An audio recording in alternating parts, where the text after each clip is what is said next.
Buenas tardes. Comenzamos.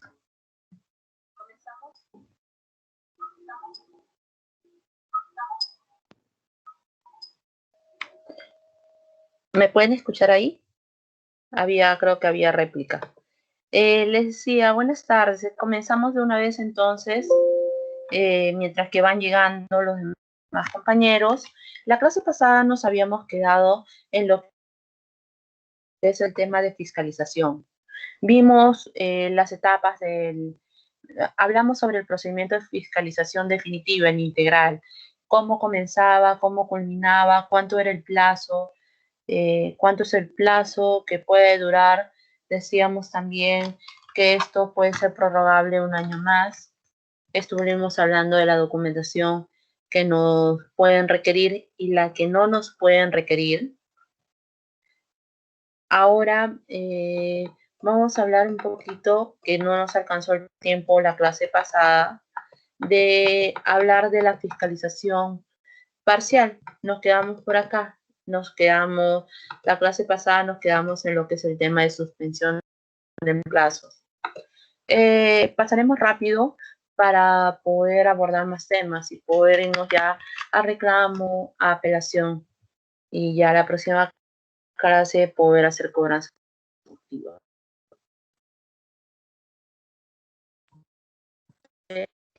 Definitiva y fiscalización parcial. ¿Qué es la fiscalización parcial? La fiscalización parcial es cuando aborda solo una parte de uno de los elementos de la obligación tributaria. Por ejemplo, estuviéramos hablando de IGB, solo voy a ver lo que es IGB no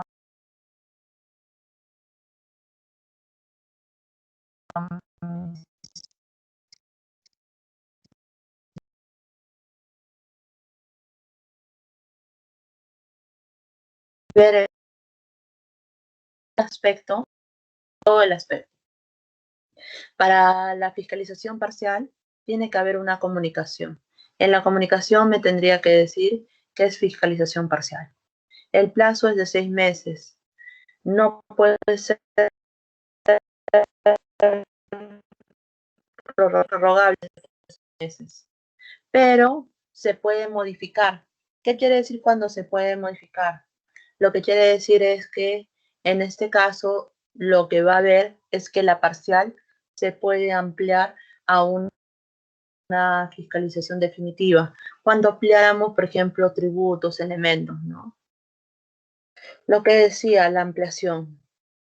Pero además de ello, en los valores que se emitan, se tiene que señalar que estamos hablando de una fiscalización parcial.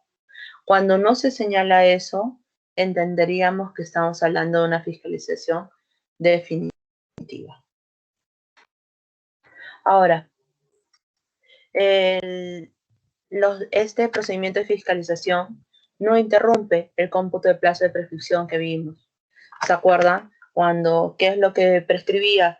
La acción para determinar, para exigir, la obligación para exigir el pago. En este caso, no interrumpe los actos que se notifiquen, pero sí suspende el plazo de prescripción, pero solo relacionado con el aspecto que se está fiscalizando. Y lo que les dije, los valores te tiene que señalar que es una fiscalización parcial. La fiscalización, por su parte, existe también la fiscalización parcial electrónica.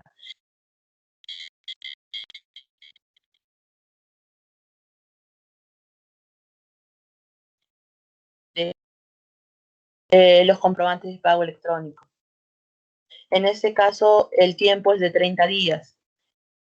Se inicia con la carta y con la liquidación preliminar. No dan un plazo de 10 días para presentar los descargos. Y tienen un plazo de 20 días para evaluarlo y emitir los valores. Acá tienen diversa jurisprudencia que les puede servir para lo que es el tema de lo que hemos visto, fiscalización integral o fiscalización parcial. Acá como acotación, simplemente recordando que cuando nosotros otro en la norma, el contribuyente, si no está de acuerdo con ello, no va a poder impugnarlo en ese momento. Durante la fiscalización no se puede impugnar, porque vamos a ver entre un rato que lo que dentro de estos actos reclamables,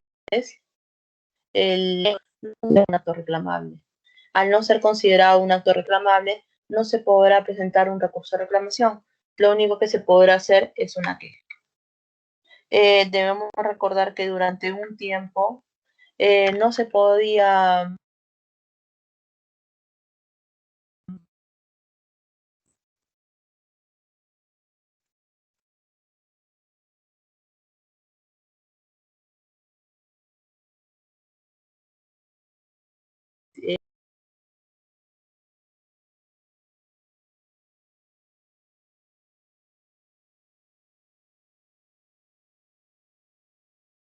y permitió que sí se pudieran presentar quejas para esos casos, ¿no?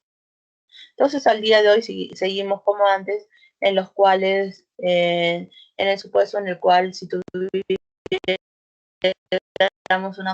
durante la etapa de fiscalización, pudiéramos queja. ¿Qué más tenemos?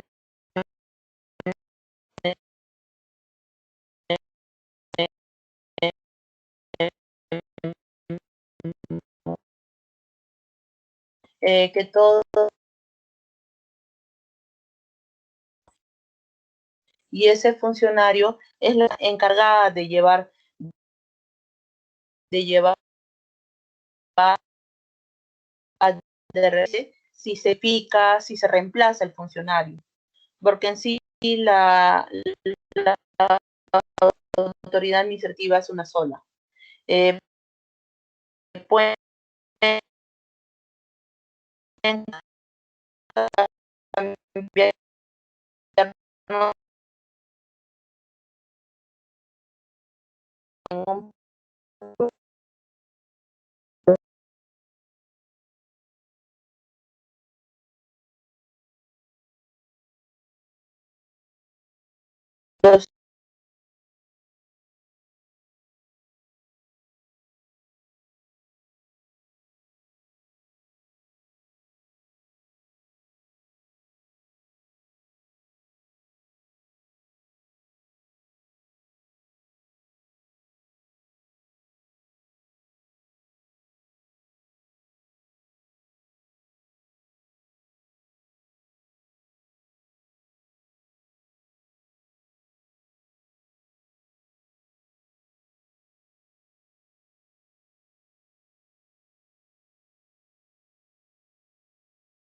con el internet. ¿Me han podido seguir?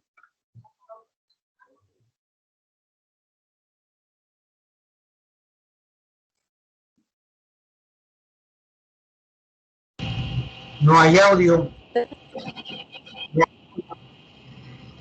No hay audio, me dicen que no hay audio. ¿Me Sí, escuchan ahora? ahora sí. Hace 2 minutos que no se estaba escuchando. Hace 2 minutos que se desconectó. Sí, más o Ya, menos. hace 2 minutos que... ¿hasta dónde se quedaron? Llegamos a ver las resoluciones. ¿Vieron lo que es... La primera de queja. hasta ahí llegaron. Ok, estupendo. Gracias por la acotación, muy amable. Sí, parece que ha habido problemas con la señal, problemas que se están dando ahora con la tecnología.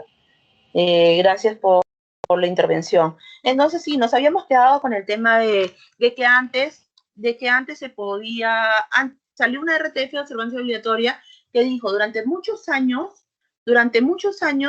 cuando nosotros teníamos un problema durante la fiscalización, por ejemplo, a ver, se me ocurre algo, pasó un plazo de un año y nos siguen requiriendo información. O, por ejemplo, nos están requiriendo información que ya hemos entregado. Otro ejemplo, me dan como plazo el día lunes entregar la documentación, pero es cuantiosa documentación y pido una prórroga y no me la valoran o no me dan el plazo que contravienen con mi derecho como contribuyente que tiene un respaldo en el Código Tributario, podría presentar una queja. Durante muchos años se llevó así. Pero ¿qué pasó? Salió una RTF de observancia obligatoria y dijo, ¿sabes qué? Ya no se puede presentar una queja. Y ahí nos quedamos en el aire. Entonces, ¿qué es lo que pasó?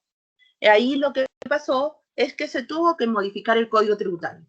Se tuvo que modificar el Código Tributario y con la modificación del Código Tributario, porque ya con la RTF, observancia obligatoria, no se podía, porque la RTF de observancia obligatoria es de obligatorio cumplimiento para todos, tanto para la administración como para el contribuyente. Entonces tuvo que modificarse el código y en el código mismo señalar que sí se podría presentar una queja en los casos de fiscalización. Por tanto, al día de hoy, si yo tuviera un problema durante la fiscalización,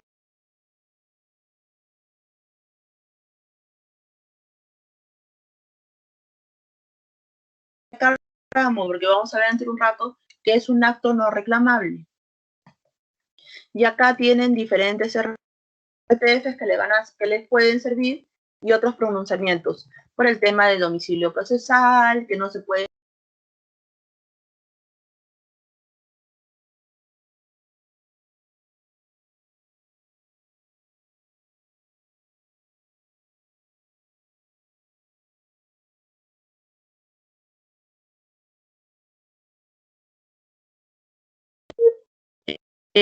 nuevamente hemos tenido problemas con la señal, ¿o no? Ok, parece que no, a veces, como si hemos tenido problemas con la señal. Ok, más adelante vamos a ver los tipos de infracciones que hay. Pero a grosso modo, acá lo que hemos colocado son las infracciones con fiscalización. Por ejemplo, la 177 numeral 1, 177 numeral 5.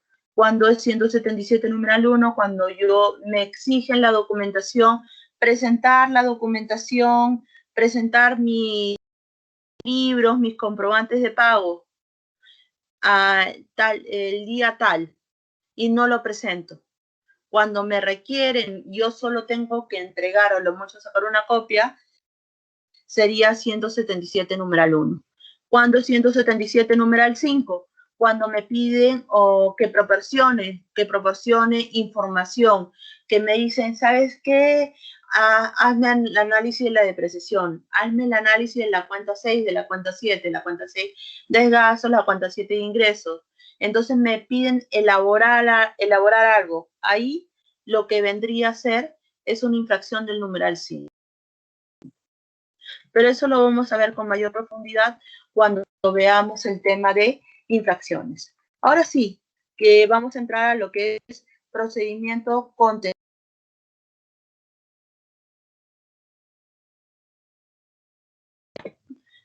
Todos me están siguiendo, no tenemos ningún problema con la señal, eso espero. Ya, entonces entremos a lo que es... ¿Aló? Se escucha cortado, doctora. Muy pésima, creo que la señal o es por sí, o es el sistema, me parece, a comparación de la vez pasada que hicimos por el Zoom, fue excelente. Muy descontinuado se escucha. ¿Lo hicieron conmigo la vez pasada o es por este aplicativo? No, utilizamos el aplicativo Zoom en Derecho de Procedimiento Administrativo, que fue en el mes de marzo, pero fue excelente con ese programa. Pero con esta yo desde Beatriz, ¿estarías Oxapampa, por ahí?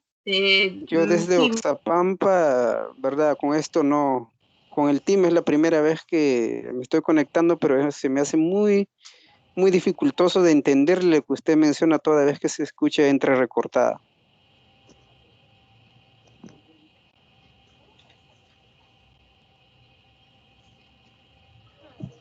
Buenas noches. Sí se está escuchando bien, nosotros escuchamos bien acá. Doctor, ¿tiene alguna dificultad en el... Sí, ¿Aló? se escucha muy entre... Sí, ¿me escucha? Sí, le escucha usted, pero Sí, desde Oxapampa. Bueno, acá la señal... debe ser la señal, no se le doctor, entiende muy porque bien lo que nosotros dice. en Lima sí estamos escuchando bien. Voy a verificar, a ver, nuevamente, porque yo he estado un poquito moviéndome de un lugar a otro, pero ahorita voy a tomar atención. No se preocupe, doctor, voy a verificar con la doctora. Buenas Muchas tardes. gracias. Beatriz, si no, ¿me podrías hacer el favor de tú compartir o voy a volver a entrar para ver y voy a entrar en mi celular, mejor. Quizás sea mi señal, o si no, lo podríamos hacer con Zoom, si tuvieras. Buenas tardes, yo estoy aquí en Lima y se está escuchando entrecortado. Ya. Entonces el problema es general. A ver, doctora, en todo caso, a ver si ingresa nuevamente para poder Sí, voy a ingresar nuevamente.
Aló.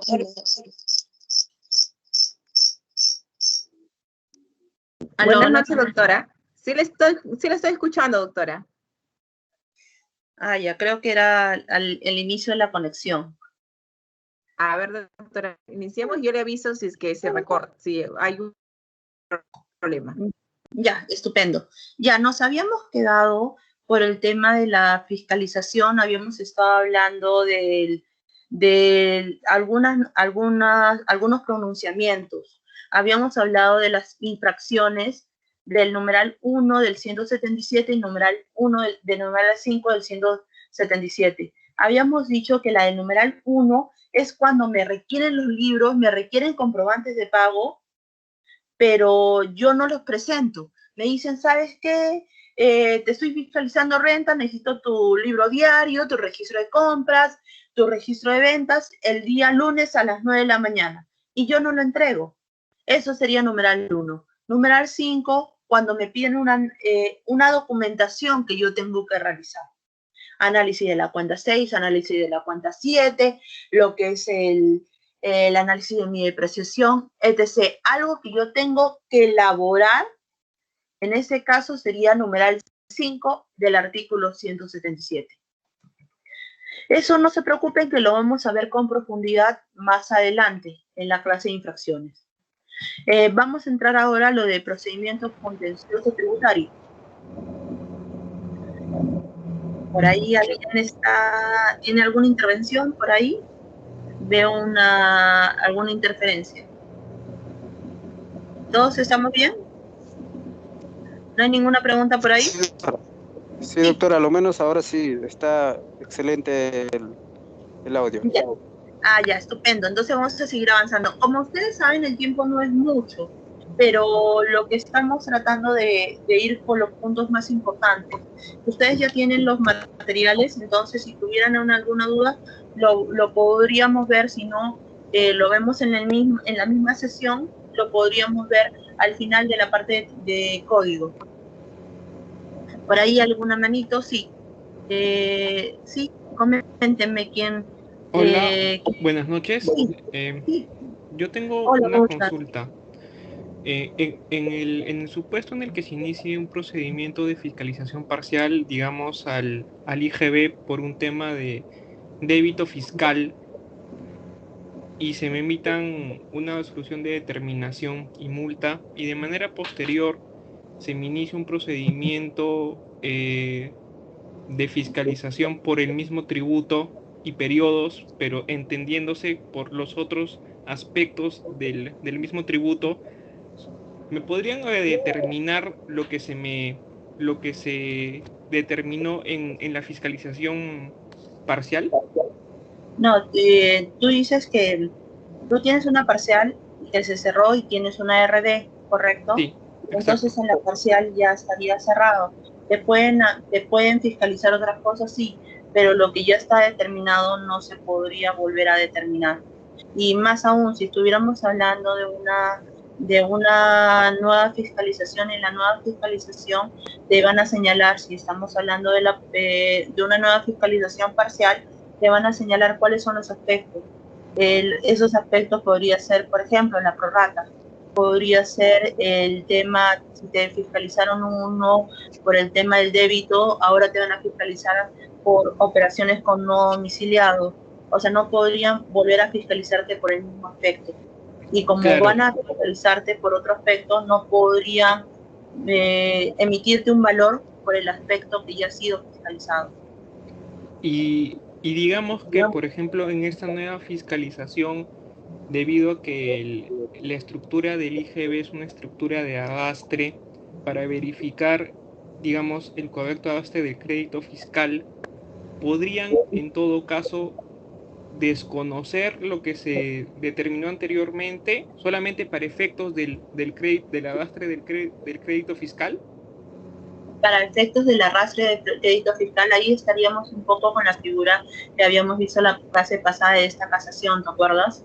Claro, sí, pero en este supuesto sería una propia determinación de la administración tributaria. O sea, si me determina débito fiscal en una fiscalización parcial, porque ese fue el elemento del tributo a fiscalizar, y posteriormente me fiscaliza el crédito, pero evidentemente para determinar el crédito tienes que ver el débito.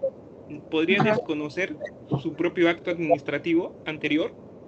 Aunque parece curioso, justo ahí te voy a decir con exactitud el número de pronunciamiento.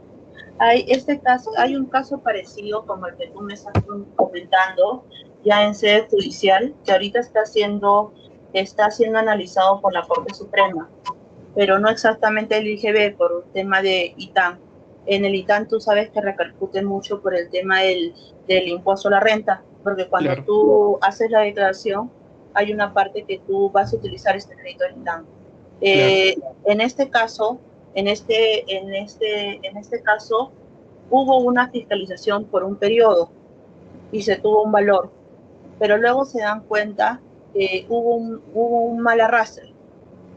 Entonces ahí dice, pero ya tenemos un valor, ya tenemos una fiscal, pero lo que dice el Poder Judicial en primera instancia es, bueno, en primera y segunda instancia, porque ahí lo que invoca SUNAT es, yo te puedo modificar, pero no te estaría cambiando en un periodo determinado, sino en el periodo posterior.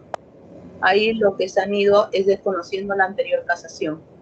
Entonces, permíteme y te digo con exactitud para que puedan ver de qué caso estamos hablando. Esto vendría a ser,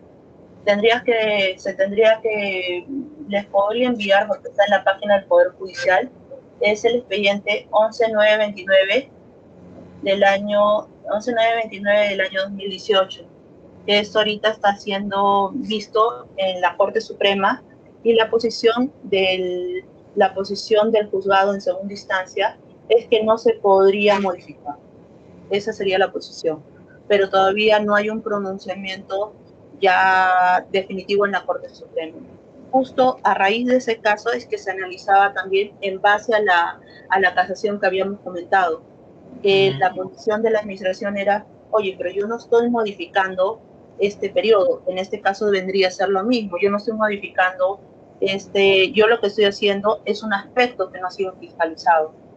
O sea, el aspecto que ya fue fiscalizado no lo estoy modificando porque ya hay un valor, pero el razonamiento vendría a ser un similar el razonamiento.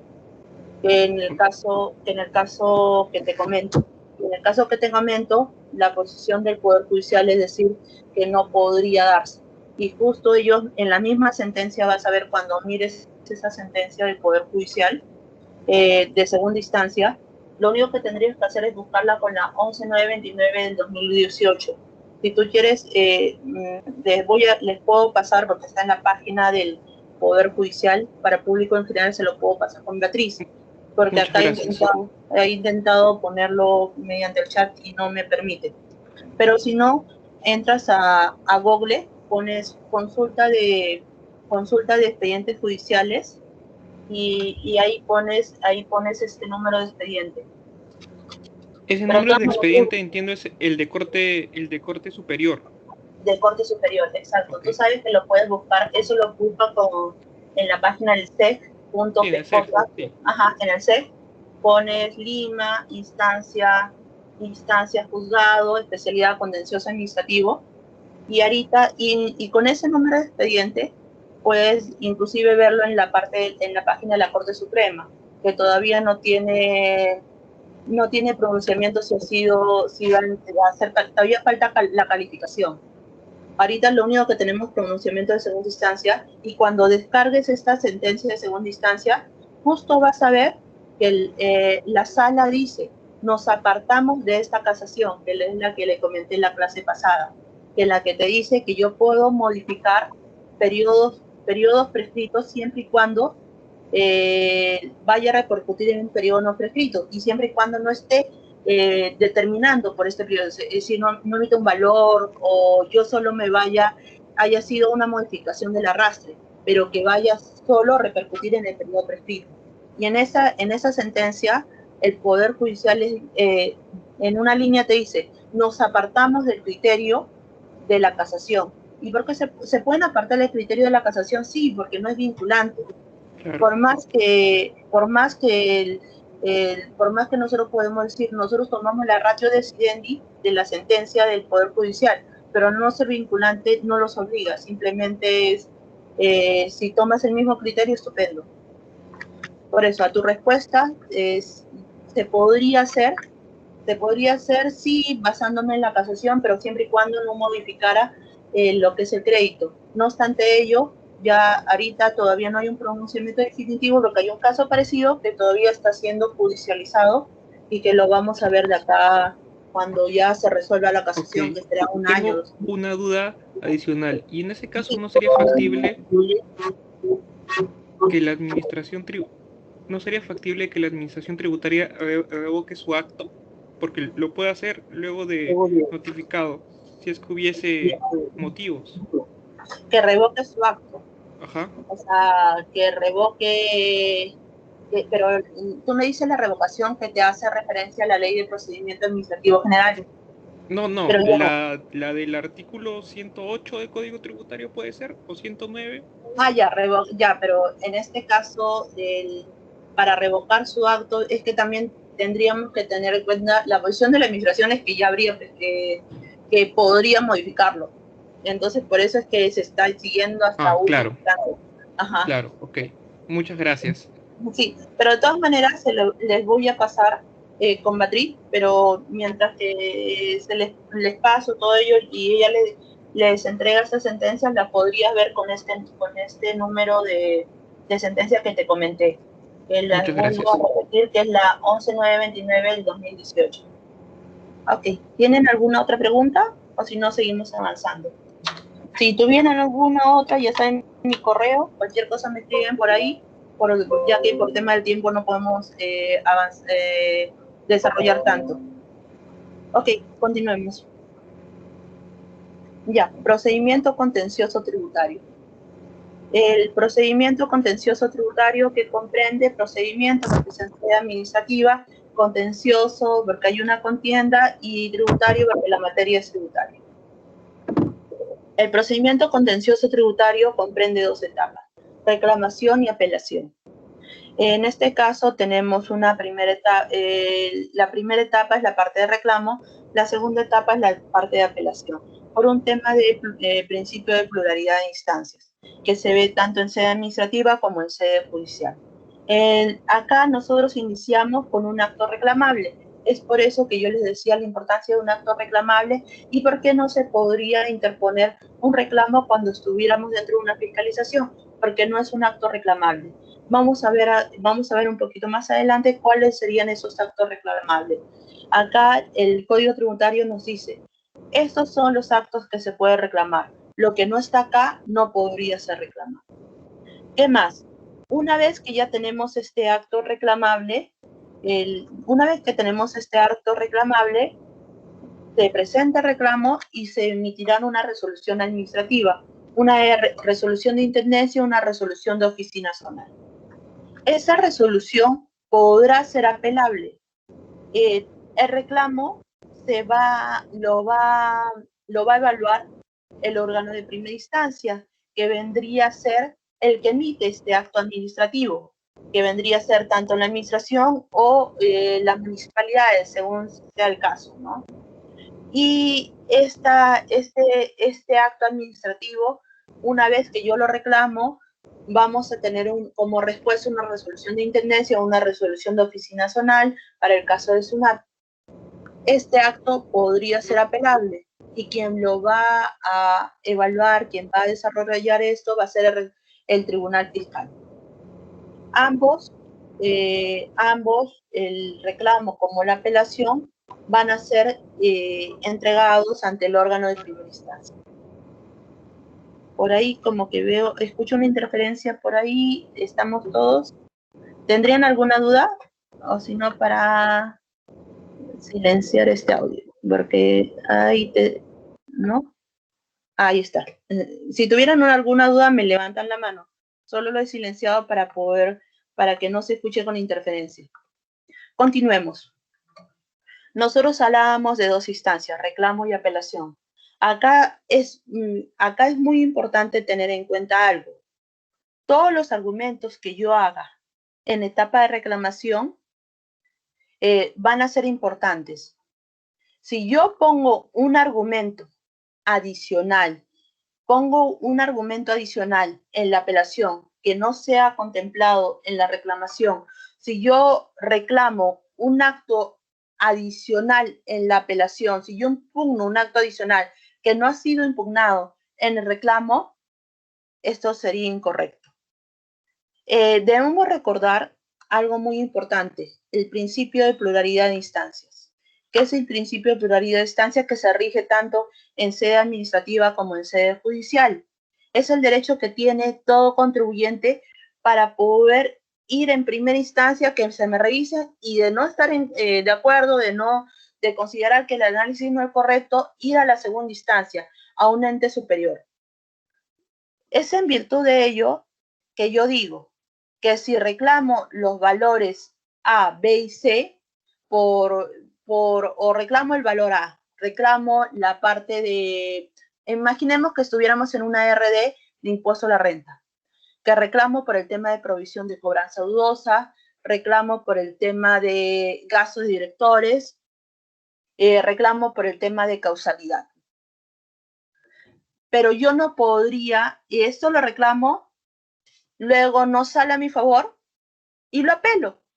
Y cuando lo apelo, me doy cuenta que no reclamé vacaciones o simplemente no lo reclamé porque dije, ¿sabes qué? Esto no tengo la razón, pero salió una resolución favorable que yo digo, este criterio me va a servir. Entonces en la apelación lo considero. ¿Se podría hacer eso? No, no se podría hacer eso.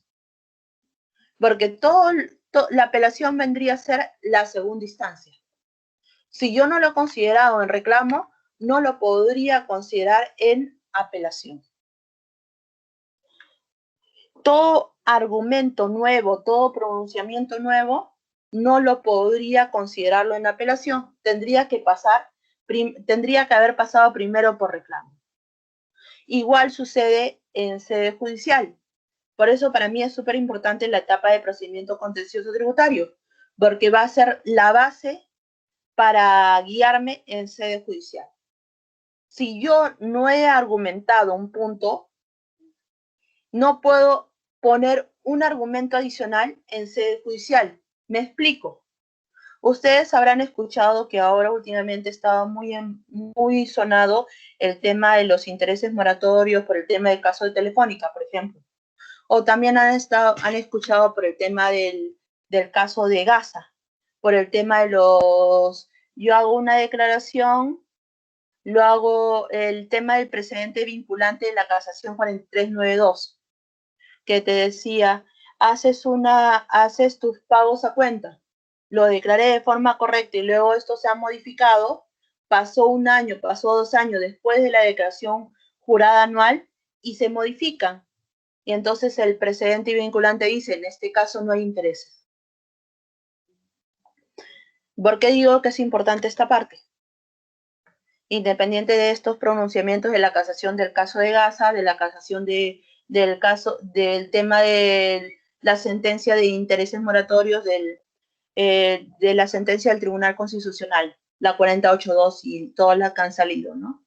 De Telefónica, de Paramonga, etc., etc.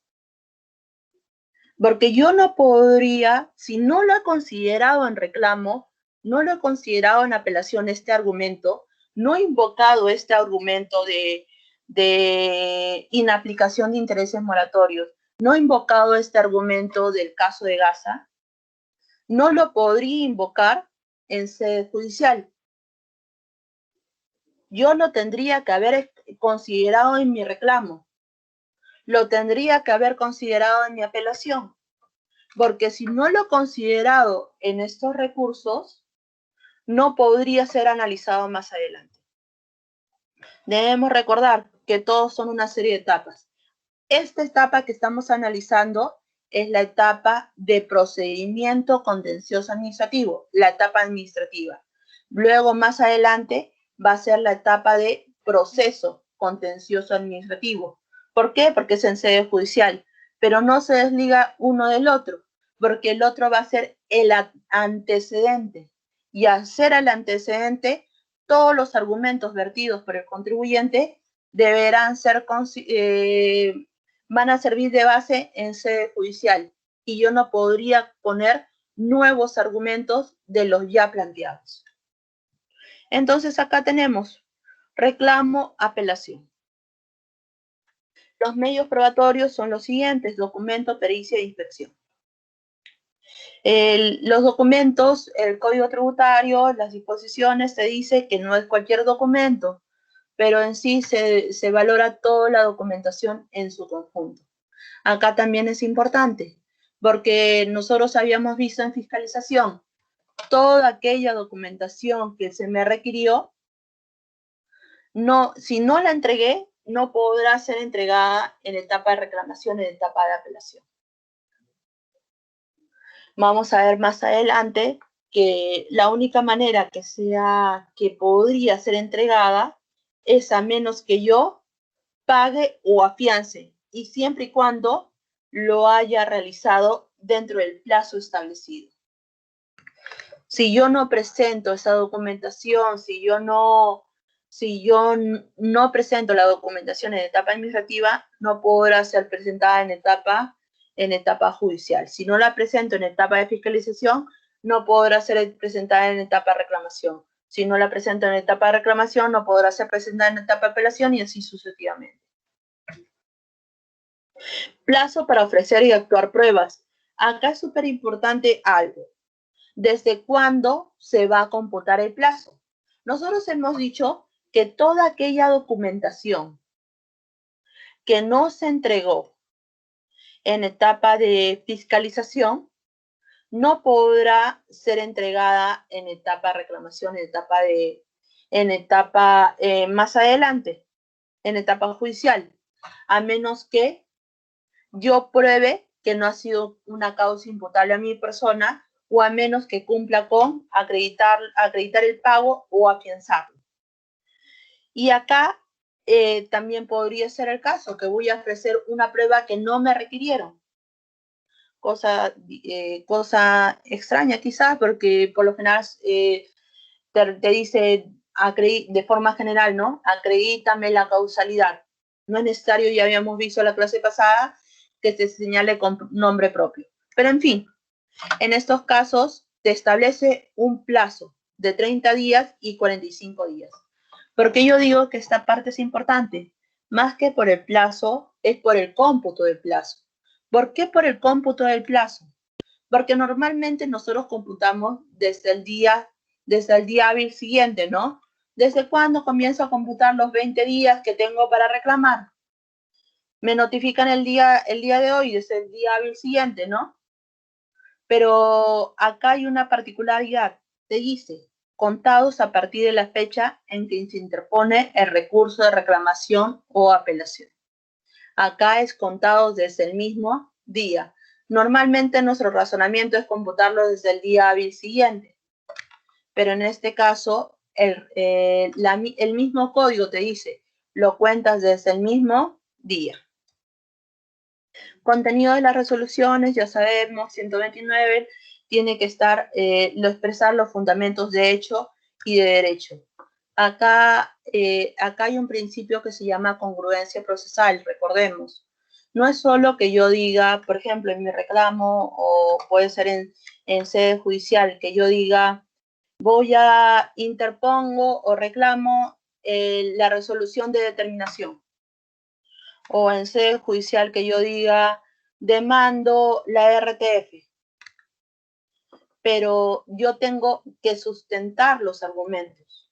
No es solo que yo diga es un reclamo por todo, sino que también tiene que ser argumentado. ¿Qué sucede, por ejemplo, si estuviéramos reclamando el valor, la RD que comprende provisión de cobranza dudosa, y lo que habíamos dicho, directores? Comprende provisión de cobranza dudosa y comprende el gasto de directores. Y comprende también el de vacaciones. Pero por el de vacaciones no decimos nada. No habría contradicción, porque por más que nosotros estemos invocando o estemos reclamando todo el valor, al no presentar argumento alguno, no estaría poniendo en contradicción algo, ¿no? Por el principio de congruencia procesal, no le estaría poniendo un argumento en contradictorio. Mis únicos argumentos vendrían a ser por el tema de provisión de cobranza dudosa y directorio. Entonces acá es súper importante que cuando nosotros reclamemos, no solo coloquemos que estamos reclamando todo el valor, o qué sé yo, si estuviéramos demandando, colocando la RTF, sino también poner los argumentos.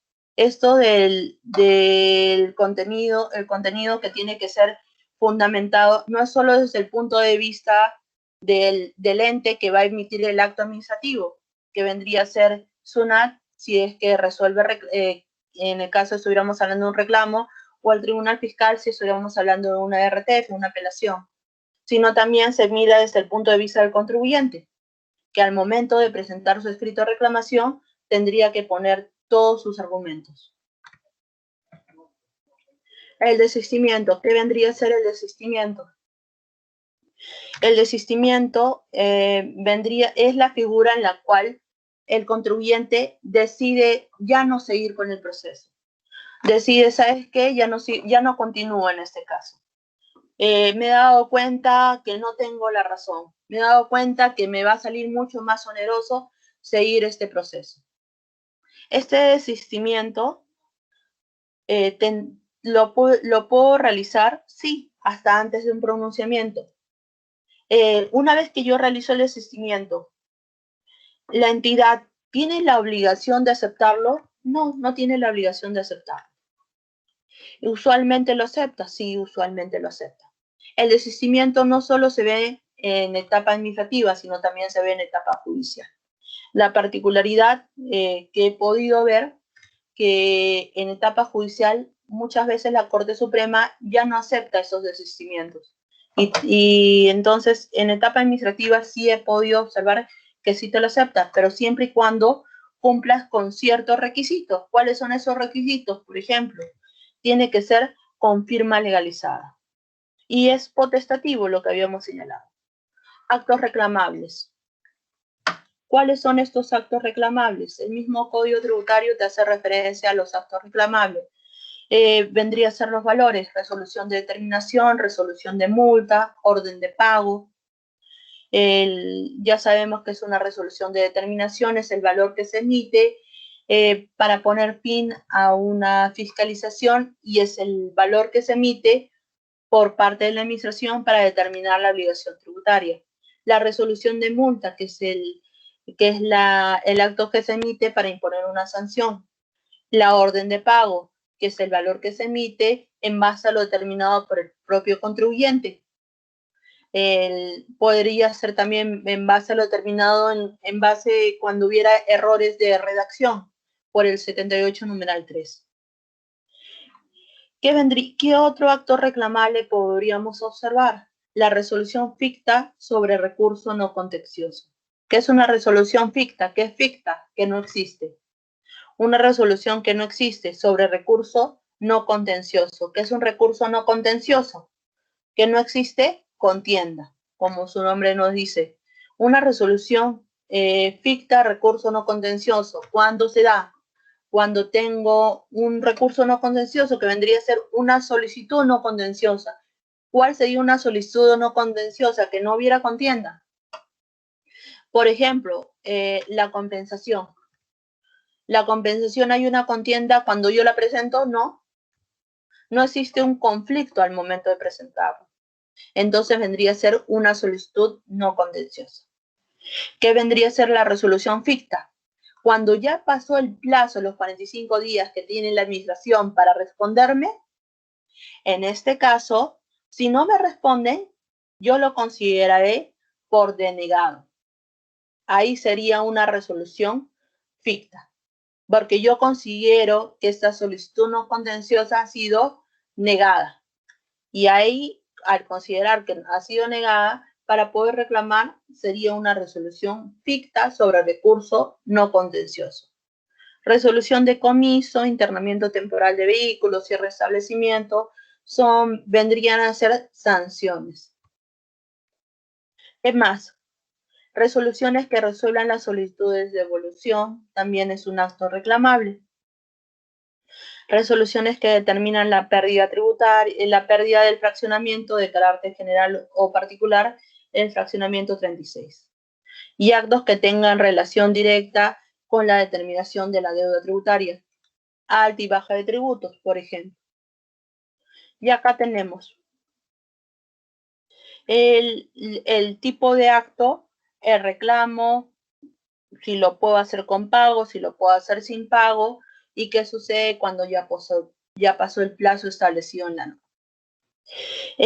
La resolución de determinación y la resolución de multa, ¿qué se dice? La resolución de determinación y la resolución de multa son actos que se pueden reclamar, sí, son actos que se pueden reclamar. ¿Cuánto es el plazo que yo tengo para reclamar? El plazo que yo tengo para reclamar es de 20 días hábiles. 20 días hábiles desde el día hábil siguiente a la notificación. ¿Qué más tenemos? Vencido el plazo, ¿yo lo podría reclamar? Sí, vencido el plazo, yo lo podría reclamar. Pero, ¿qué tendría que pasar en este caso? Yo lo tendría que pagar o afianzar la deuda. ¿Hasta cuándo lo podría reclamar? ¿Lo podría reclamar pasado 2 años? Sí, hasta que prescriba. ¿Por qué en la primera línea nosotros no hemos colocado la orden de pago? Porque la orden de pago sí o sí yo la debo pagar. La orden de pago sí o sí yo la debo pagar si es que no estoy de acuerdo con este acto. ¿Por qué? Porque la orden de pago es el valor que se emite en base a lo determinado por uno. Por eso es que la orden de pago sí o sí se tiene que pagar, porque es en base a lo que uno ha determinado. Por excepción, no se paga. Pero ¿cuándo estamos en ese caso de por excepción? Cuando se cumplan 2 criterios. Que lo reclame dentro de los 20 días hábiles y cuando sea manifiestamente improcedente. Pregunta, ¿cuándo es manifiestamente improcedente? Se considerará que es manifiestamente improcedente cuando, por ejemplo, yo declaré 1000.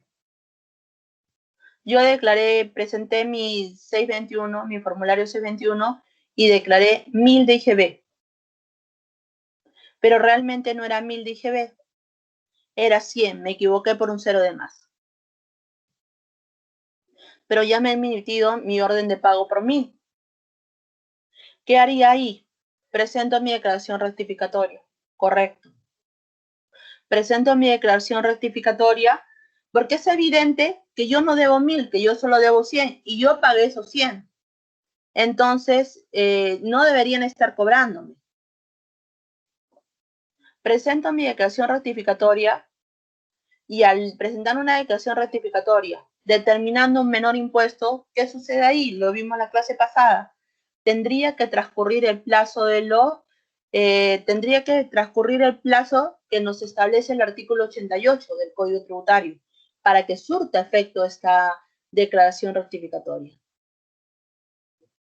Pero como yo ya sé que va a surtir efecto y todo lo demás, pero está siguiendo lo que es ya me han cobrado, en este caso yo tendría que reclamarlo y señalar que es manifiestamente improcedente esta cobranza.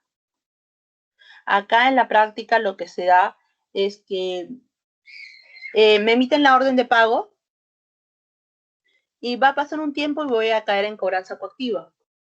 Y yo diría, pero ya presenté mi reclamo y he señalado que es manifiestamente improcedente y todavía no me lo resuelven. Ahorita simplemente están calificando el reclamo. Si es admisible, si no es admisible, qué sé yo. Ok, está calificando el reclamo, pero la cobranza ya me está llegando, ya me llegó la REC por parte del ejecutor efectivo, en la cual me dice que si no lo pago entre los 7 días me van a embargar. ¿Qué ha pasado acá? Lo que ha pasado acá es lo siguiente. El área de reclamación no está unida con el área de cobranza efectiva. yo tendría que bueno, en este caso lo que tendría que hacer, también comunicar a cobranza coactiva. Una vez que ya me ha llegado me ha llegado la REC, ya tengo un número de expediente coactivo y lo comunico todo eso vía clave SOL. Todo eso ahora se hace de forma virtual, no hay ningún problema. Adjunto mi reclamo, adjunto el cargo en mi reclamo e invoco que ya que he presentado mi reclamo dentro de los 20 días y que es manifiestamente improcedente y que se suspenda la cobranza coactiva. Es decir, en el caso de orden de pago, lo que tendríamos que hacer tanto es presentar el reclamo como comunicarlo a cobranza coactiva. Por ahí me podrían decir, pero podría presentar mi formulario 194. ¿Qué es el formulario 194?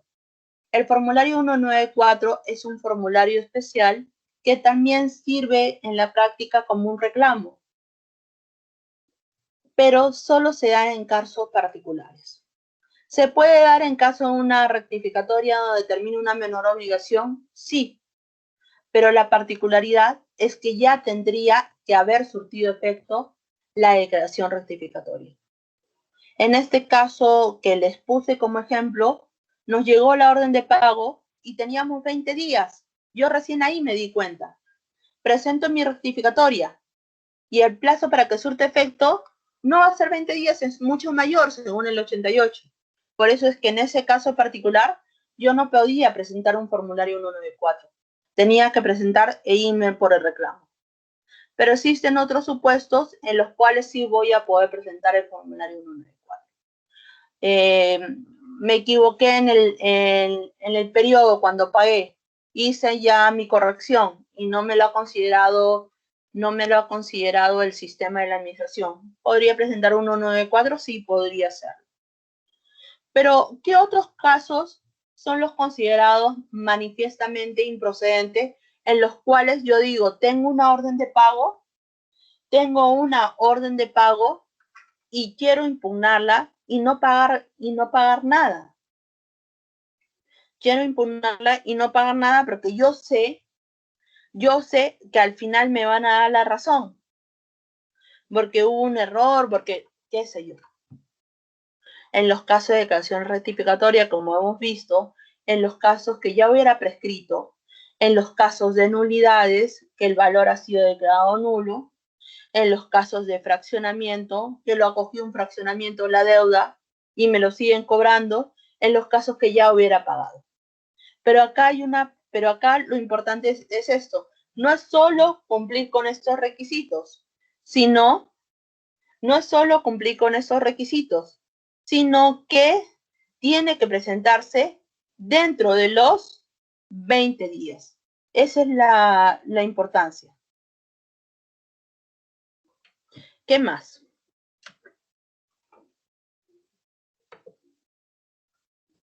Ahora, ¿qué más podríamos impugnar? La resolución sobre pérdida de fraccionamiento. ¿También es un acto reclamable? Sí, es un acto reclamable. Pero acá el código en la parte de reclamo solo nos dice que se reclame entre los 20 días hábiles desde el día hábil siguiente. Correcto. Solo lo que nos dice el código es eso. Pero acá hay otra parte, acá debemos también ver lo que nos dice la parte de cobranza coactiva. La parte de cobranza coactiva nos dice que esto se reclame, nos dicen, para no entrar en cobranza coactiva, no será suficiente que se reclame dentro de los 20 días, sino que se siga pagando el fraccionamiento. Entonces, en este caso, la resolución sobre pérdida de fraccionamiento, el plazo es de 20 días hábiles desde el día hábil siguiente a la notificación. Y acá lo importante es seguir pagando el fraccionamiento para no entrar en cobranza coactiva. Pero recordemos que esta parte de seguir pagando es para no entrar en cobranza. Pasado el plazo, ya en este caso será considerado firme. Para resolución sobre solicitud de devolución, si bien la norma nos establece un plazo de 20 días, pasado el plazo lo voy a poder seguir reclamando, sí. Por eso es que acá le hemos puesto un guión. ¿Qué más tenemos? Resolución de comiso, internamiento temporal de vehículos, cierre de establecimiento. En este caso, el plazo que tenemos es de 5 días hábiles. Pasados los 5 días, ya no podríamos impugnar, a menos que sea una resolución de multa que sustituya estas sanciones. Solo en este caso podríamos impugnarlo pagando la deuda. ¿Qué más? La resolución denegatoria ficta una vez transcurrido el plazo, ¿no? De los 45 días que me establece. El acto vinculado a la determinación de la obligación tributaria, solo tenemos como plazo el plazo de los 20 días. ¿Qué más tenemos? Los requisitos de admisibilidad, ya sabemos que al día de hoy solo vendría a ser el escrito fundamentado, firmado, vencido el plazo, acreditar el pago o afianzarlo. Y que debe ser firmado por el apoderado, ¿no? Acá, los plazos para reclamar, lo que habíamos dicho, ¿no? Los 20 días, para lo que es actos en general, luego para lo que es comiso, internamiento temporal de vehículos y restablecimiento 5 días y denegatoria ficta, vendría a ser acá 45 días una vez que ya pasó el plazo establecido, ¿no? Ahora, ¿qué sucede si yo no he cumplido con todos los requisitos, ¿no? No he presentado un escrito fundamentado, por ejemplo, ¿no? Simplemente dije, se reclama. No lo he fundamentado, no ha sido firmado, etc., etc. En ese caso, nos dan un plazo de 15 días hábiles. Para ello nos va a llegar un requerimiento. ¿Yo lo puedo subsanar antes del plazo? Sí, por supuesto. Antes que me llegue el requerimiento, sí, por supuesto, lo puedo subsanar antes. Luego, para el caso de comiso, internamiento temporal vehículos, el plazo es de 5 días. ¿Cuánto es el plazo para resolver? El plazo para resolver vendría a ser 9 meses, 12 meses si estuviéramos hablando de precio de transferencia, 20 días si estuviéramos hablando de comiso, internamiento temporal de vehículos, y 2 meses si estuviéramos hablando de negatoria de devolución. Ahora, si yo no lo subsano dentro de ese plazo, se declara inadmisible la reclamación. Lo cual yo lo podría apelar, sí, podría apelarlo, o podría volver a presentar el reclamo subsanando estos hechos, ¿no? Nosotros hemos dicho que existe un plazo, ¿correcto? Existe un plazo de 20 días para reclamar, que vencido ese plazo, yo lo podría reclamar pagándolo o afianzándolo. Para lo que es el tema de la carta fianza, me dan plazos. Me dicen que la carta fianza en la etapa de reclamación será de 9 meses y en los casos de precio de transferencia serán 12 meses. Como va a durar un poco más, bueno, la práctica dura un poco más, esto será prorrogado. Tendrá que ser prorrogado la carta fianza. Pruebas extemporáneas. No se admitirá como medio probatorio bajo responsabilidad el que, habiendo sido requerido por la Administración Tributaria durante el proceso de verificación o fiscalización, no hubiera sido presentado y o exhibido, salvo que el deudor pruebe que la omisión no se generó por su causa o acredite la cancelación del monto reclamado vinculado a las pruebas presentadas. Lo que habíamos dicho, ¿no? Que para poder presentar un medio probatorio en etapa de reclamación, no debió ser requerido en etapa de fiscalización. Y acá lo importante es, ¿no?, que no es necesario que te lo requieran con nombre propio. Puede ser de forma genérica, y en la práctica es de forma genérica, sí, puede darse. No te tiene que decir, preséntame el informe, preséntame el contrato. Basta que te diga, acredíteme documentariamente la causalidad del gasto, por ejemplo. No tiene que, la administración no tiene la obligación de especificártelo con nombre propio. Y vencido ese plazo del 141, sí, por más que yo lo presente después, no debería ser valorado.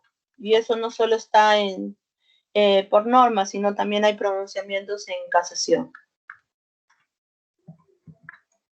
Antes, pronunciamientos en los cuales se dice que no tendría que ser valorado. No obstante, les voy a enviar pronunciamientos antiguos en los cuales sí fueron valorados. Pero los últimos pronunciamientos se dicen que vencido el plazo del 141, no podrían ser considerados. ¿Puede la administración tributaria resolver el reclamo antes del vencimiento del plazo probatorio? Sí, sí podría. Cuando sean declarados fundados y cuando se trate de cuestiones de puro derecho. Ahora, suspensión de los intereses moratorios. Nosotros cuando determinamos nuestro impuesto, determinamos la renta, determinamos el IGB, nosotros puede ser que determinamos un importe por pagar. Nosotros habíamos visto la primera clase que ese importe por pagar, si no lo pago dentro del plazo, me van a generar intereses moratorios.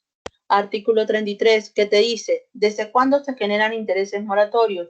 Desde el día siguiente, desde que la deuda sea exigible. ¿Y cuándo la deuda es exigible? Artículo 3, la deuda es exigible desde el día siguiente de vencimiento. Desde el día siguiente de vencimiento, la deuda será exigible y generará intereses moratorios. Esos intereses moratorios van a crecer día a día. ¿Hasta cuándo van a crecer esos intereses moratorios? Siempre se van a cobrar, siempre se va a imponer intereses moratorios. ¿Qué sucede si yo lo reclamo? ¿Me van a seguir cobrando intereses moratorios? Sí, van a seguir cobrando intereses moratorios. Pero ¿qué sucede si yo reclamo? ¿Qué sucede si yo reclamo y la administración no me lo resuelve dentro del plazo? Ahí hay una particularidad. El artículo 33 del Código Tributario te dice, si yo lo reclamo y no lo resuelven dentro del plazo y no he hecho yo algo para aletardar este proceso, para alargar, para que la causa no ha sido imputable a mí como contribuyente, en este caso, se suspenden los intereses moratorios. Ok, estupendo, entonces no me van a cobrar. Sí, no te van a cobrar por ese tiempo, pero se va a actualizar la deuda con el IPC. ¿Desde cuándo se suspende? ¿Hasta cuándo se vuelve a computar? Lo que te dice, pasado el plazo establecido en la norma, para que resuelvan tu reclamo, que vendría a ser, en este caso, un reclamo normal, 9 meses, pasado ese plazo, los intereses moratorios se van a suspender. ¿Hasta cuándo? Hasta la emisión de la resolución. Ahí me parece que lo idóneo hubiera sido hasta la notificación, porque con la notificación es cuando el deudor, cuando el contribuyente se entera, ¿no?, del acto administrativo. Pero, en fin, en este caso la norma te dice, desde que transcurrió el plazo que tiene para resolver hasta la emisión del acto que resuelve el reclamo. Desde ahí vuelve a computarse. Te emiten la resolución, te notifican, y si tú no estás de acuerdo, lo apelas. Igual, el tribunal tiene su plazo. Se pasa del plazo. ¿Qué es lo que puedo hacer yo? Se suspenden los intereses, igual que en el caso de reclamo. Si yo no he hecho nada para alargar el proceso, no ha sido una causa imputable a mí, sí, se suspende. ¿Desde cuándo? Pasado el plazo de los 12 meses que tenían para resolver, ¿hasta cuándo? Hasta la emisión de la resolución. Pero ¿qué sucede si lo resuelven? Y la administración le dice, ¿sabes qué? Reliquídame la deuda. Porque hay reparos que sí, reparos que no estoy de acuerdo. Van a reliquidar la deuda. Entonces, yo todavía no sé cuánto realmente debo pagar. Entonces, sigo esperando. Los intereses se suspenden para lo que es el tema de resolución de cumplimiento también. Pero pasado el plazo que tiene para dar cumplimiento a la administración, esta RTF que ha emitido el Tribunal Fiscal. Las etapas son reclamo y apelación, pero puede ser que en la apelación el tribunal diga, ¿sabes qué? Te mando a hacer esto a ti SUNAT. Te mando a reliquidar, te mando a valorar este argumento que no valoraste. En este caso, durante el plazo que tiene SUNAT para cumplir lo que le dice el tribunal, los intereses siguen corriendo. Vencido el plazo, se suspende.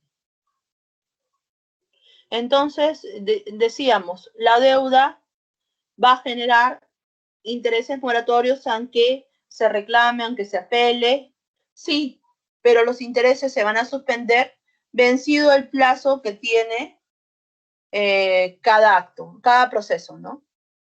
Cada procedimiento, lo correcto es decir, ¿no? Cada procedimiento. ¿Qué alternativas existen si la administración tributaria no se pronuncia en los plazos señalados anteriormente? Para el reclamo, sencillo. ¿Qué alternativas existen? La alternativa que existen es que yo lo apele o seguir esperando, sabiendo que los intereses se van a suspender. Ahora, la apelación. Como segunda instancia, nosotros vamos a tener la etapa de apelación. Nosotros habíamos visto que como primera instancia estaba la etapa de reclamación. La etapa de apelación, ¿quién lo va a resolver? Lo va a resolver el Tribunal Fiscal. Lo resuelve el Tribunal Fiscal en segunda instancia, pero el tema de requisitos formales lo va a ver el órgano de primera instancia. Me explico mejor. Si bien el Tribunal Fiscal va a ver el tema sustancial, ¿yo a quién presento mi apelación? Ante el Tribunal Fiscal. Perdón, ante SUNAT. ¿Quién va a analizar los requisitos de admisibilidad? Que cumplí con presentar el escrito firmado por el contribuyente, que lo cumplí dentro del plazo. ¿Quién va a analizar todo eso? El órgano de primera instancia, que vendría a ser SUNAT o la municipalidad, según sea el caso. SUNAT o la municipalidad, el órgano de primera instancia, siempre va a resolver el tema de los requisitos de admisibilidad.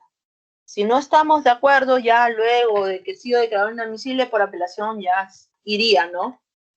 Pero en primer término, yo presento el recurso ante el órgano de primera instancia. Y el órgano de primera instancia valora el tema formal. Los requisitos son escrito fundamentado, vencido el plazo, acreditar o afianzarlo, acreditar poderes y la afiliación a la notificación por medios electrónicos. Se tendría que, ahora al día de hoy, nosotros sabemos que hay una afiliación por medios electrónicos que se hace digitalmente en la página, que se hace mediante la página del tribunal. ¿Para qué? Para que me notifiquen las RTFs. Me notifiquen las RTFs de forma electrónica. Es un requisito al día de hoy para poder presentar nuestro recurso de apelación. Se tiene que presentar una carta fianza en los casos que se hubieran reclamado fuera del plazo. ¿Y cuánto es ese plazo? El plazo que se tiene para apelar es el plazo de 15 días hábiles. Para el caso de precio de transferencia vendría a ser 30 días hábiles.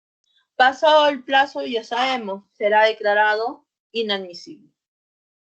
¿Podría subsanarlo ello? Sí, puedo subsanarlo antes que me llegue el requerimiento, sí. Pero como último término me llega el requerimiento y tengo el plazo de los 15, de los 30, según sea el caso, ¿no? Igual que en el caso de reclamo. Pero acá hay algo importante. Nosotros recordamos que para el tema de reclamo, nosotros, a ver, retrocedamos un poco. ¿Se acuerdan acá? Para el tema de reclamo, nosotros habíamos dicho, el valor puede ser reclamado dentro de los 20 días. Pasados los 20 días, ¿lo puedo reclamar? Sí, pero pagando. ¿Hasta cuándo? ¿Pasado un año? Sí. ¿Pasado 2 años? Sí. Hasta que prescriba. Para el caso de la apelación es diferente. ¿Por qué? Porque para el caso de apelación, si bien la norma me contempla el plazo de 15 días, me dice, tienes 15 días para apelarlo. Pasados los 15 días, ¿lo podría apelar? Sí, pero pagando. Ok, entonces ha pasado 20 días. ¿Lo puedo apelar? Sí, pero paga. De acuerdo. Ha pasado un año. ¿Podría apelarlo? No. Aunque pagues, no podrías apelarlo. ¿Por qué? Porque existe la figura de inadmisible por caducidad. ¿Qué es inadmisible por caducidad? Es cuando pasan los 15 días y yo quiero apelarlo, pero ya pasó también los 6 meses. Me explico mejor. Me llegó la resolución apelable, la resolución que resuelve el reclamo.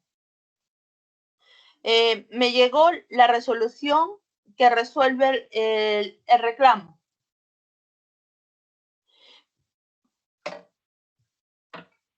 Pero tengo un plazo de 6 meses para poder apelar.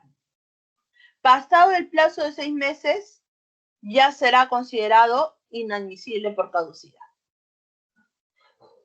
Una vez que me llega la resolución, yo tendría 15 días para apelarlo. Pero, para apelarlo sin pago.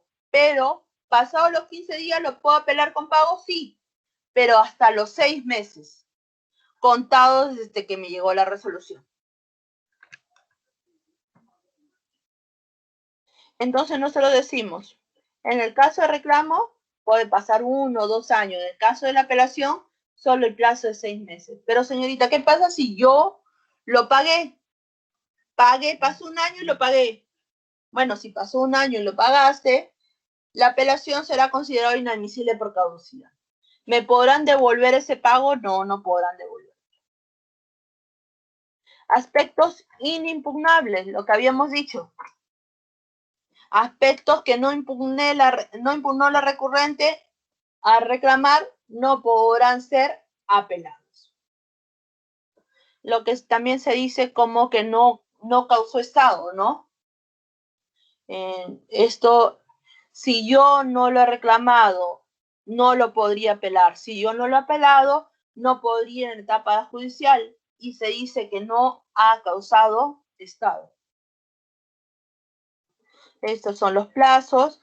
Luego también tenemos lo que es el informe oral. En lo que es etapa de reclamación, todo es escrito. No hay una etapa en la cual yo pueda hablar con el funcionario que está viendo mi caso. Qué bueno que si yo llamo a SUNAT, no en todos los casos, pero a veces me podrían decir el nombre del funcionario, sí. Pero no es que yo pueda ir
Aló, ¿me logran escuchar ahora?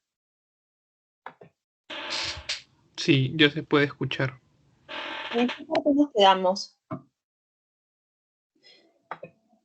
¿Se acuerdan? ¿Hace mucho que ha pasado?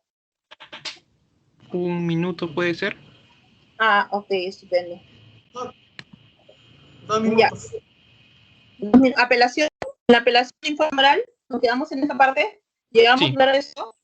Sí, estaba hablando del informe oral. Ok, estupendo, gracias.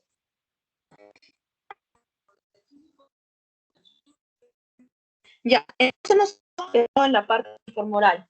Nosotros decíamos que en reclamos no hay una la cual no solicitamos un contacto con el funcionario. Puede ser que llamemos y nos den el nombre, puede ser que por excepción podamos conversar con un funcionario, pero no es lo usual, no es lo habitual. La apelación lo llamamos el que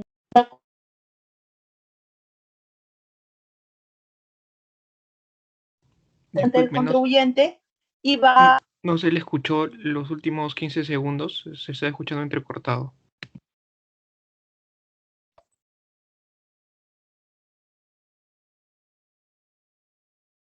Les decía, va el contribuyente o el representante. En la figura de la apelación, lo que es el informe oral, que lo que es el informe oral es cuando va el contribuyente o el representante del contribuyente. ¿Llegan a escucharme ahí o creo que se ha ido de nuevo? Sí se escucha. Ah, ok, estupendo, gracias. Entonces va el contribuyente o el representante del contribuyente.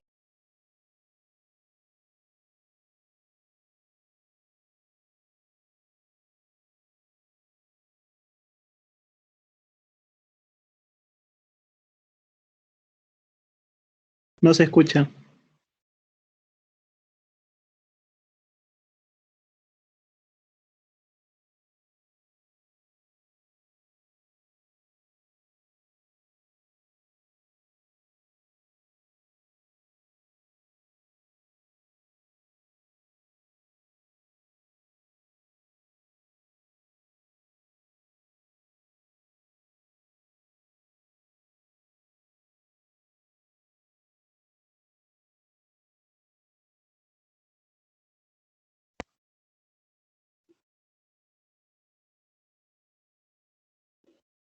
¿Me llegan a escuchar ahora? ¿Aló? Sí. Sí se escucha. Sí, lamentablemente, disculpen, pero lamentablemente estamos con problemas con problemas del audio, el internet, no sé qué está pasando el día de hoy. Voy a ver si la próxima clase podríamos entrar con Zoom, que creo que es mucho más factible para todos. Vamos a ver esa posibilidad. Pero continúen, ¿saben? Tratemos de terminar esta parte de la apelación, que ya estamos por terminar. Entonces decíamos que la apelación, en la parte de apelación hay la figura del informe oral, es que cuando el representante, el abogado representante o la persona autorizada por el representante va ante el tribunal fiscal en un espacio de 10 minutos, según sea el plazo que se le establece, y va también el representante de la administración. Y ambos exponen sus argumentos. Ambos van en el mismo tiempo y con la misma cantidad de tiempo. Entonces, la figura del informe oral es exponer todo lo que hemos dicho, pero exponerlo de forma verbal. Luego eso puede ser plasmado, sí, puede ser plasmado de forma escrita.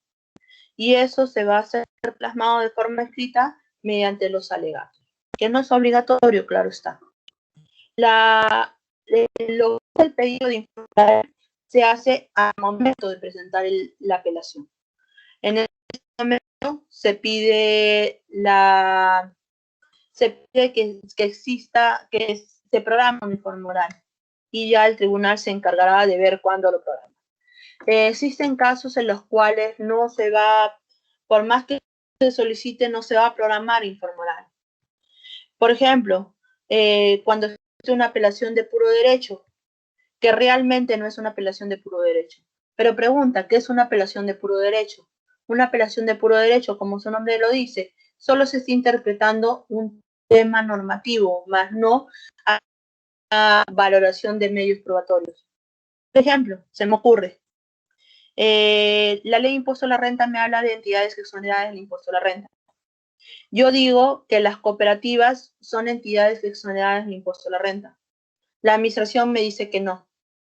Entonces esto no es un tema de mi estatuto. Yo digo que todas las cooperativas son entidades exoneradas del impuesto a la renta.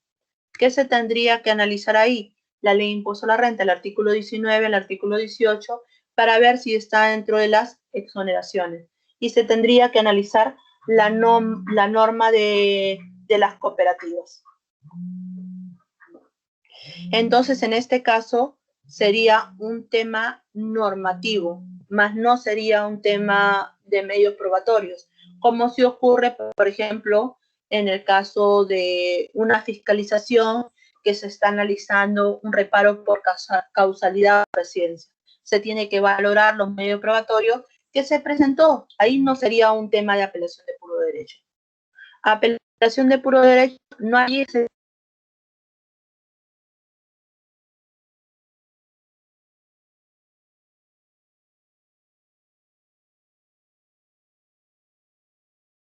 porque la apelación va directamente al tribunal, ya no tendría de reclamación, la apelación de puro derecho, el contribuyente decide o va por el reclamo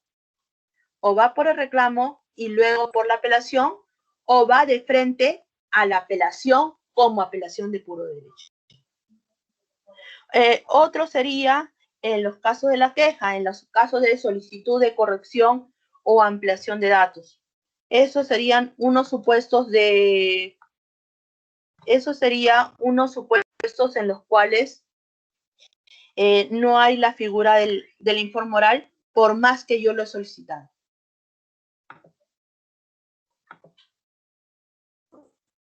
¿Qué más tenemos? Los plazos son, ya habíamos dicho, el plazo para presentar los alegatos. Y acá está lo que hemos conversado de la apelación de puro derecho. La facultad de reexamen es una facultad especial que tiene la administración tributaria, en los casos que ha habido un error, pero más no un error sustancial. Me equivoqué en un tema operativo y yo en etapa de reclamo me doy cuenta. Me equivoqué en lo que es en la etapa en la que es la fiscalización y yo en la etapa de reclamo, yo como administración modifico. Pero con esto no estoy creando un nuevo reparo, no estoy creando una nueva multa. Solo ha sido por un tema sustancial. Perdón, se ha ido la pantalla. Entonces, en estos casos estaría la figura de la facultad de reexamen. Y solo podría tener esta facultad de reexamen la administración. ¿Qué más tenemos?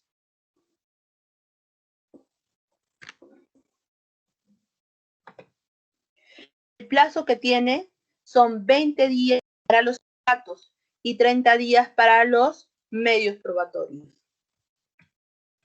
¿Qué te dice? La resolución que resuelve recursos de reclamación aumentando el monto de la facultad de reexamen es un acto reclamable o apelable. Vendría a ser un acto apelable. Tenemos solicitud de corrección, ampliación o aclaración. Podría ser, por ejemplo, que me emitan resolución, pero hay una parte que no está muy clara. Entonces yo pido una solicitud de aclaración ante el propio tribunal fiscal. O puede ser que están analizando un tema de prescripción de un valor, el 2050. Todo el análisis es el 2050. Pero al momento de hacer el fallo, ponen 2060. Ahí ha habido un error. Entonces, yo podría presentar una solicitud de corrección. Otra persona me podría decir, sí, pero este podría pelearlo ante el Poder Judicial. Sí, pero es un caso tan sencillo, tan particular, que se podría corregir con esta solicitud. Sí, podría corregir. En lugar de hacer todo el proceso judicial que tendría que ser. Resolución de cumplimiento. Resolución de cumplimiento se da cuando el Tribunal Fiscal ordena un acto o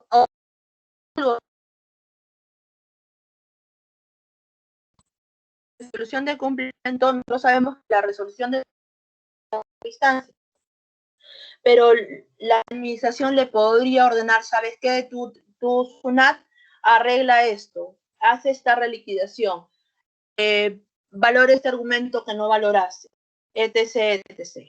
Le ordena, y de la resolución de cumplimiento, SUNAT da cumplimiento. Ahora, si una fiscal me ha ordenado a mí dar cumplimiento a ello, la pregunta sería, y yo como administración, yo no estoy de acuerdo, ¿SUNAT podría dejar de cumplir ello? La respuesta sería no. El hecho que lo vaya a demandar no implica que deje de cumplir lo ordenado por el Tribunal Fiscal, ya que ahí el órgano superior, que vendría a ser el Tribunal Fiscal, le está ordenando. Provecho se da cuando se le requiere el documento mediante el cual el Tribunal Fiscal solicita a SUNAT una serie de información. Luego acá está algunos que se pueden en la etapa de reclamación como en la etapa de apelación. Ya la próxima clase, ahí en cada uno de los fallos haremos alguna observación. Entonces, acá nos quedaríamos hasta el día de hoy si no tuvieran alguna duda o alguna acotación. ¿Le logran escuchar? Sí. Ok, entonces Claro, acá nos quedamos, ya tienen el material y la próxima clase esperemos no tener mayores inconvenientes y a ver si lo podemos hacer. Ya les estaremos comunicando. Gracias, hasta ahí nos quedamos. Buenas noches, gracias. Buenas noches, gracias, hasta luego.